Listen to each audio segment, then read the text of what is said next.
Hey guys, I'm Daisho, and I'm here bringing you some magic, and we're going to do the next episode of Enduranked, and a lot of people wanted me to redo the Chant of the Moldaya again, but I don't know, I think for now I'm just gonna keep on rolling, and I'm gonna go with Master Dimir. I'm gonna show you the deck just because I've changed it a little bit since the last time you saw it, and I think that it's a lot better now, and hopefully it'll be able to win some games so I can show it to you. I'm not really going to go through each card, I'm just going to slowly scroll through it. I guess I only ran 3 of the Dimir Guild Mages since I don't find them to be that useful. They're mostly in there just for the body. Eventually, sometimes the abilities are useful, but they're really expensive, and a lot of the times you won't be able to use them to actually win the game. So what you really want to do with this deck is just get rid of all their cards, manage to do some combos with Evil Twin or Beacon of Unrest or Dinrova Horror, Stolen Identity, like get some Vidalcan Dismisser action going on, win the game with Regent or Diluvian Primordial, and you're really just going to kill him with small flyers and small little dudes, and I don't know, it seems to work out a lot better than it should most of the time. So anyway, hopefully it'll work out, and let's just jump into some multiplayer action. I really like this deck. It's a lot of fun to play, and it's been doing much better for me than it was at the beginning. So sweet, we got into our first game, and our opponent started it right away. I started that sentence before he started it. I was really hoping that he would, but alright, this hand is not going to be keepable since I have nothing to do till turn 6, because I can't do this on turn 5, I can't do this on turn 4 unless I draw something. If I draw something it would be sweet, but I can't really rely on that. Alright, this hand is a little better. It's much more early game. He's going to lead off with an island, which means that he could be playing the Illusions deck, which is not a terrible matchup, believe it or not. There's a ton of things like Last Gasp to get rid of, Illusions or Lord of the Unreals, and then you can gain some card advantage with your Ravenous Rats so you don't have to deal with as many of their threats. So is he going to really counterspell my Ravenous Rats? That's fine with me, because I basically made him discard a counterspell. I've got a Surveilling Sprite as well as a couple of Last Gasps. Like, I'm not really so happy I drew the second Last Gasp, but it's definitely not terrible because I wanted to draw a Swamp, really, but drawing a Last Gasp is just as good too. So, alright, Dream Fracture. That is fine with me. I guess I should have held on to a land. Oh, sweet! True Thought Scour. That is, yeah, alright, fine. If he wants to counter my Thought Scour, that's fine with me. I'll just do it on the end of his turn. But yeah, that was a good draw, because I can just cycle this card right away. Get it out of there. Alright, I don't think that there's any reason to to not mill him. Because, like, when you're playing zombies, you don't want to mill them in case they get a Gravecrawler. But I don't think that there's any real reason to not mill him. He's going to cancel the Thought Scour. Dear God, this man is crazy. Alright, so we got another Swamp, which means we can drop this Chittering Rats now. Nullify his next draw step. And get a 2-2 on the board with a couple of removal spells back up. Unfortunately, you don't get to see what card they put on top, so it doesn't really give you much information. You're just slowing them down a little bit, so this card is really powerful. Alright, so he's just going to Claustrophobia it. That's fine. It'd be nice to get some threats on the board, but man, he is playing really controlling this game. There we go. That is just perfect. Yeah, let's do it. I can Evil Twin copy the Chittering Rats, and hopefully I'll draw something like Doomsday Spectre. When then I can just bounce this, or I can bounce this thing, then make it another Doomsday Spectre, and then bounce the Chittering Rats. Like, there's just so many random things that you can do with this deck that are hilarious. And he's playing the Staff. That is fine with me. I am not going to complain about that. Alright, there is a Morai. I'm down to only one of these in the deck, just because when you're playing against other aggressive decks, this thing is so bad, because you can never cast it, because even though it'll stabilize you, you're already down to a low enough life total that it'll just kill you. But, man, I like this card so much in that it's a 4/4 flyer for 4, but it just never ends up working out. So I cut it down to 1. Like, I had 4, and then I was like, alright, well, I guess I can cut 1. And then eventually I cut it all the way down to 1 of them. So, right away, I think I'm just going to get rid of this Lord. Might have, like, an unsummon, but I don't really care. Yeah, he's just losing so much card advantage that there's no way that he's going to be able to come back from this. And then we can just beat in there for 6 damage. He's only got 3 cards left in hand. One of them is that Lord. Next turn, hopefully, if I draw a land, I can drop Necropolis Regent, and from there, he's going to have a lot of trouble winning, because he has no real way of dealing with Necropolis Regent. Even if he manages to, like, claustrophobia it or something like that, it'll still get the benefit of putting the +1/+1 counters on all my dudes. Alright, so he's going to drop a Lord of the Unreal followed by a Phantasmal Bear. So that'll stop my Chittering Rats from getting in, but hopefully I'll just draw a land and that should be the game. If not, I can still kill... Oh my god. Well, I can just kill both of his creatures. Get out of here. And... get out of here. I guess, I mean, I could have just traded my 2/2 for his. Yeah, that would have been way smarter, because there's very little reason for me to have killed that. Man, I drew 3 Last Gasps. But against his deck, Hands of Binding is almost as good as Last Gasp. Alright, so he finally drew another land. And Phantom Warrior. Not really going to be too useful here. I can just charge in with my Chittering Rats and trade off. Or my Evil Twin. Whatever, man. And again, hopefully I'll just draw land. Dimir Guildmage. See, even like the late game, I'm running 25 lands, and then Dimir Guildmage is like, yeah, alright, that's a 2/2.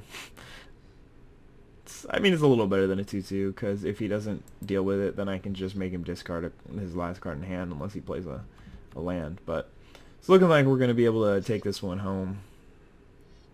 Alright, Grizzle Blues. And what else you got?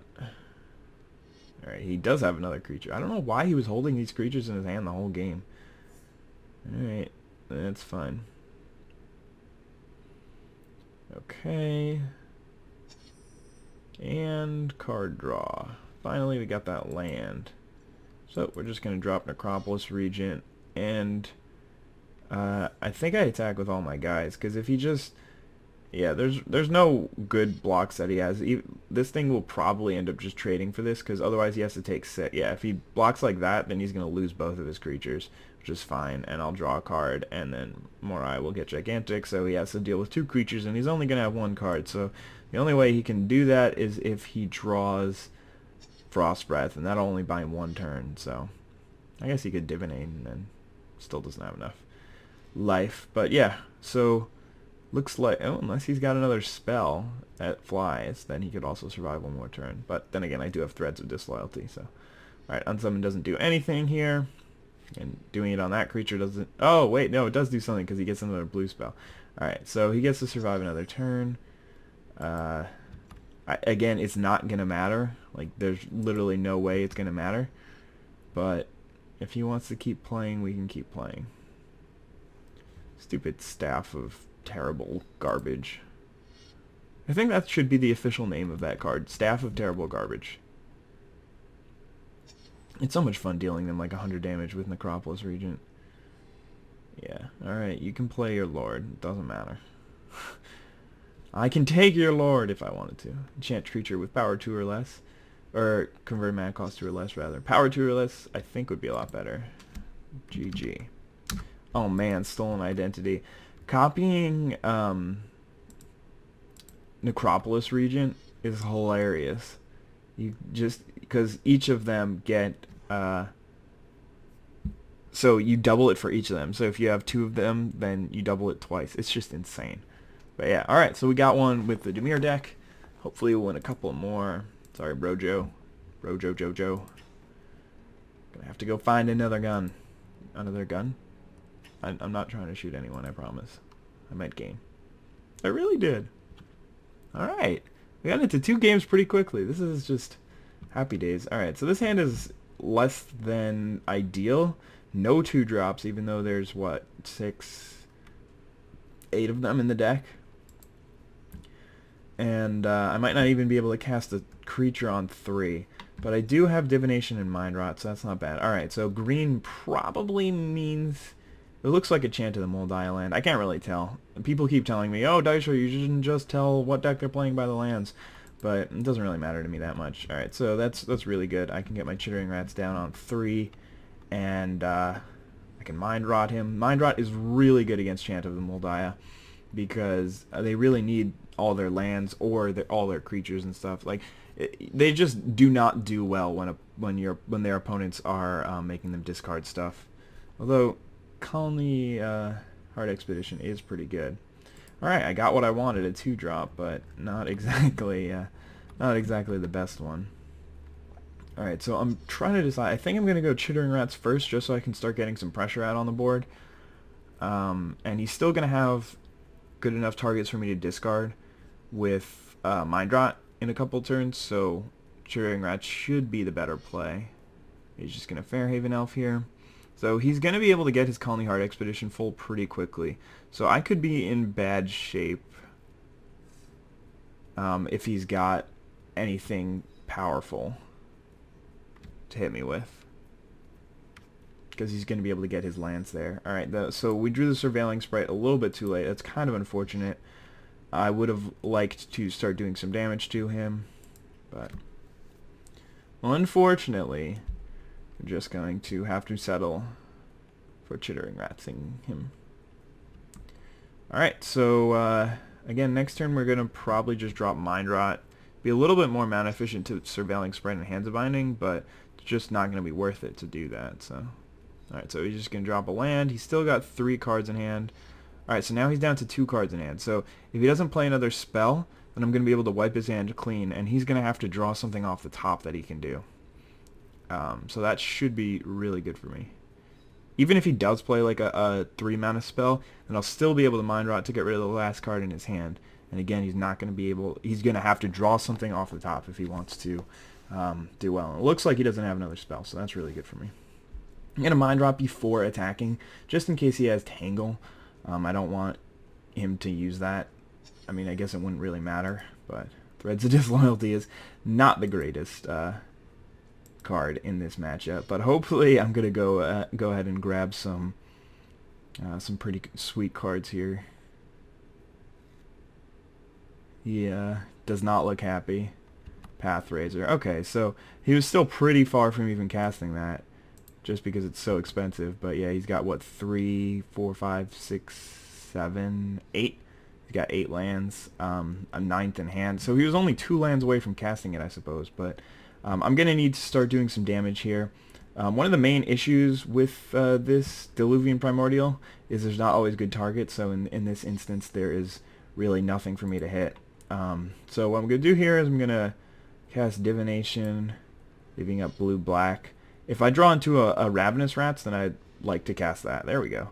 Over the Surveilling Sprite. Again, if it's like a 9-drop or something like that, then it'll be awesome to get that out of his hand, and I'm not really sure why he didn't play whatever he had, so it must be because he can't cast it. Or, I guess that's the best. There we go, we got that Artisan of Kozilek out of there. That is so clutch, because if he were able to cast that, he'd be able to get the Pathrazer back, which would be terrible for me. I'm really hoping to draw into that Beacon card. That way I can go pick up one of his Eldrazi's. That'd be nice. But we can start doing some damage to him now. And just the discard in this deck is so good against him. He got off to a really good start with that Colony Hard Expedition into Fairhaven Elf with a Rampant Growth stuck somewhere in the middle. There we go, drawing the cards that we need to draw. Unfortunately, Beacon of Unrest shuffles back into my library. If it didn't, then I would be playing both the Archaeomancers, but there's just not enough good targets without that. So we're going to go get Pathrazer, because this is only whenever you cast it. So we're just going to go with Pathrazer. Annihilate 3. Why not? And I've got Hands of Binding as well. So that means that if he does play something big here, I can tap it down. and get in. I mean, I guess I don't really need to because he can only be blocked by 3 creatures. So opponent's going to Rampant Growth here. If he's got an Artisan, then we still might not be in great shape. But again, with the Hands of Binding, I should be able to do enough damage to him. If he just tries to play Chump Blocker, I can take it. Should be fine. Or I guess, yeah. Diluvian Primordial can come down now, and I can cast like a Rampant Growth or something like that. I think that's actually it. Yeah, I can just cast a Rampant Growth. I think it makes sense to drop the Primordial just so that I have him dead in the air next turn. And it looks like we might be able to take this game. I think that the first 2 matchups that I played are actually particularly good. Being able to make them discard a lot of things is really good, and with all of the targeted things like Threads of Disloyalty and Last Gasps and stuff like that, there's just a lot to do to target them, so it's pretty good against illusions unless they draw their Lord, and even if they do draw their Lord, it's still not terrible because you can often just kill the Lord. If you can't kill the Lord and they've got a couple of flyers, then you're really not going to be able to do anything against them, but most of the time you'll be okay. So we managed to get there, and yeah, I thought that for a second I was going to be in trouble, and I would have been if I hadn't cast that Mind Rot, but luckily I cast the Mind Rot. He had to discard that, and then I drew into the Ravenous Rats, so even if he had drawn a land the next turn, it was really good. And I mean, it was partially due to my play, partially due to the cards drawn, but I think a lot of people, when there was that play where there was 5 lands, would have just played the Surveilling Sprite and not waited to Divination, but the Divination was pretty clutch. So that's gonna be it for this game. Got 2 wins with Mass of the Dimir, and hopefully we'll get some more. I think this deck is actually a lot better than I gave it credit for in the original deck guide. So I hope you guys check it out if you haven't done so. It doesn't seem like it should be good, but it just plays well and it has some good matchups. So yeah, I hope you guys enjoyed the video. Have a wonderful day. Bye.